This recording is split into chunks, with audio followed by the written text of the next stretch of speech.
कठमुल्ले देश के लिए है घातक। देश बहुसंख्यकों यानी हिंदुओं के हिसाब से चलेगा। जहां पर अधिक लोग होते हैं जो कहते हैं उसी को माना जाता है।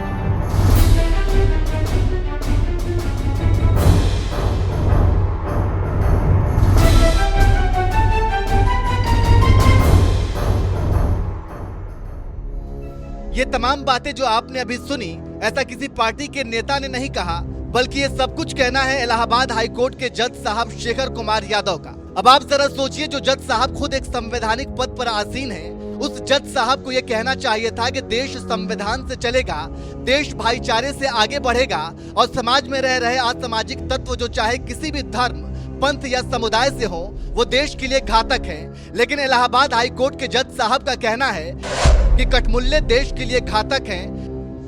देश बहुसंख्यकों के हिसाब से यानी कि हिंदुओं के हिसाब से चलेगा और जहां पर अधिक लोग होते हैं वो जो कहते हैं उसी को माना जाता है।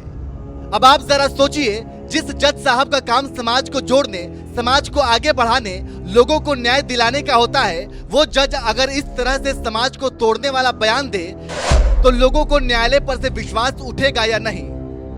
लोग ऐसे जज की मानसिकता पर सवाल उठाएंगे या नहीं? या फिर किसी जज के सार्वजनिक स्थल पर इस तरह से बोलने से समाज पर इसका क्या भयावह असर पड़ेगा, ये सोचकर भी आपके रोंगटे खड़े हो जाएंगे।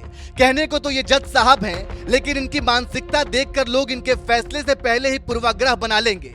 खैर चलिए, अब आपको बताते हैं कि जज साहब ने ऐसा कहां बोला।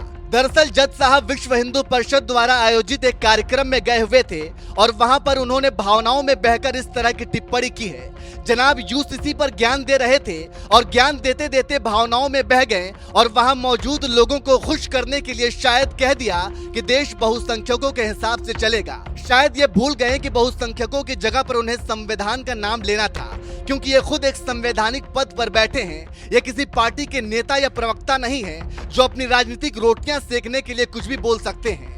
जज के पद पर आसीन किसी भी व्यक्ति के अंदर लोगों को न्याय का देवता दिखता है, इसलिए कम से कम उनका तो लिहाज करना चाहिए था। लेकिन नहीं, विश्व हिंदू परिषद में तालियां बटोरने के लिए तो जज साहब ने सारी हदें ही पार कर दी। खैर, शेखर कुमार यादव की इस टिप्पणी के बाद अब विपक्ष काफी गुस्से में है और उनके खिलाफ राज्यसभा में महाभियोग प्रस्ताव पेश कर दिया है। देश के जाने माने वकील कपिल सिब्बल और राज्यसभा के सदस्य विवेक तन्खा के नेतृत्व में सांसदों ने राज्यसभा महासचिव को महाभियोग का नोटिस सौंपा है, जिसमें करीब 55 सांसदों के हस्ताक्षर वाले इस प्रस्ताव पर संसद के शीतकालीन सत्र के खत्म होने से पहले चर्चा होने की उम्मीद है। इसके अलावा जस्टिस शेखर कुमार यादव के द्वारा दिए गए विवादित बयान पर सुप्रीम कोर्ट ने भी संज्ञान लेते हुए कहा कि मामला विचाराधीन है। हाई कोर्ट से विस्तृत जानकारी मांगी गई है। तो इस तरह से आप समझ गए होंगे कि जज साहब सार्वजनिक स्थल पर इस तरह से विवादित बयान देकर फंस गए हैं। वैसे आप इलाहाबाद हाई कोर्ट के जस्टिस शेखर कुमार यादव के इस तरह के बयान को कैसे देखते हैं? क्या किसी जज को इस तरह का विवादित बयान देना चाहिए?